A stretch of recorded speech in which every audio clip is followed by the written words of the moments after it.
አፋብሃ በጎንደርና ወሎ ቀጠናዎች ከተሞችን እየተቆጣጠረ እስር ቤትና ምሽጎችን እየሰበረ መሆኑ ተገለጸ። በጎንደር ጠገዴ እምባጋሪ ተብሎ በሚጠራ አካባቢ ትናንት በተካሄደ ውጊያ የሚሊሻ አባላት ከነመሳሪያቸው በአማራ ፋኖ ብሔራዊ ኃይል ሲወሰዱ፣ ሌሎች ያገዛዙ አመራሮችም በፋኖ እጅ ገብተዋል። በቋራ አካባቢም ያገዛዙ ጦር ከተራራማ ቦታዎች ላይ በመሆን ዙ 23 እየተኮሰ መሆኑ ነው የተነገረው። አገዛዙ ይህን የከባድ መሳሪያ ድብደባ የሚፈጽመው በድንጋጤ መሆኑን የገለጹት ምንጮች የድንጋጤው ምንጭ ከሰሞኑ ፋኖች እስር ቤት ሰብረው እስረኞችን በማስፈታታቸው ነው። ከቀናት በፊት በተደረገ ከባድ ውጊያ እስር ቤት ሲሰበር ከተለቀቁት እስረኞች ውስጥ ወደ ፋኖ የተቀላቀሉ እንዳሉም ታውቋል። በጎንደር ዙሪያ ላይ ድጌ በተባለ ቦታ በማለዳ ከፍተኛ ተኩስ ይሰማ የነበረ ሲሆን ተኩሱ ከተወሰነ ሰዓት በኋላ መቆሙም ነው የተገለጸው። በተመሳሳይ የአማራ ፋኖ ብሔራዊ ኃይል የቋራ ቃል ኪዳን በሚል ባወጀው ዘመቻ በጎንደር ቀጠና የሜጀር ጀነራል ውባንታ ባተ አንደኛ ኮር በአንበሳሜ ወረዳ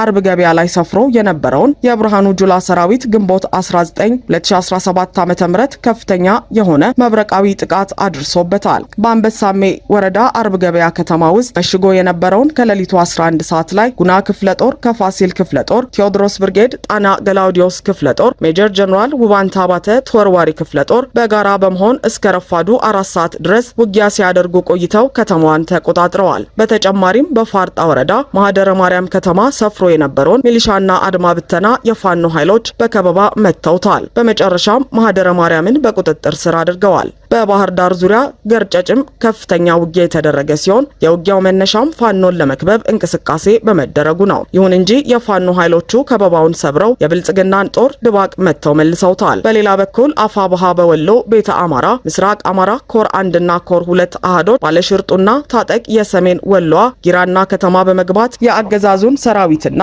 ወዳደር ሚሊሻውን ሙትና ቁስለኛ በማድረግ ታላቅ ድል ተጎናጽፈዋል። በቀጠለው የህልውና ተጋድሎ ዛሬ ግንቦት 20 2017 ዓ.ም ባለሽርጡና ታጠቅ ክፍለ ጦሮች ጊራና ከተማ በመግባት የብልጽግና ሰራዊት መሽጎበት ከነበረው ምሽግ በመግባት በርካታ እጅ ቦምቦች በመጠቀም ሙትና ቁስለኛ በማድረግ በአገዛዙ ላይ ከፍተኛ የሆነ ጉዳትና ኪሳራ ማድረስ ተችሏል። እንዲሁም ይህ የአገዛዙ ኃይል በሰሜን ወሎ ዞን አዋስ ተብሎ የሚጠራው አካባቢን ለመያዝ ባደረገው ተደጋጋሚ ሙከራ በርካታ ወታደሮቹ እንደተገደሉበት ተሰምተዋል። ከውጊያው ከወደ ፋኖ በተተኮሰ ጥይት ከተገደሉ ወታደሮች በተጨማሪ የውጊያ እቅድ አበላሽታቸዋል የተባሉ የአማራ ተወላጅ የሆኑ የጦር መኮንኖች በአዛዦቻቸው ተረሽነዋል ተብሏል። በሌተናል ጀነራል አሰፋ ቸኮል የሚመራው የሰሜን ምስራቅ እዝ 801ኛና 802ኛ ኮር ሰራዊት ከመርሳና ጉባ ላፍቶ ጀምሮ እስከ ጋሸናና ላሊበላ ቀጠና በሚደርስበት ተደጋጋሚ ጥቃት ተሽመድምዶ የሚይዘው የሚጨብጠው ማጣቱ ታውቋል። አልቻንም፣ ከፋኖ ጋር መዋጋት አቅቶናል፣ መሞት ሰልችቶናል፣ ሌላ ፖለቲካዊ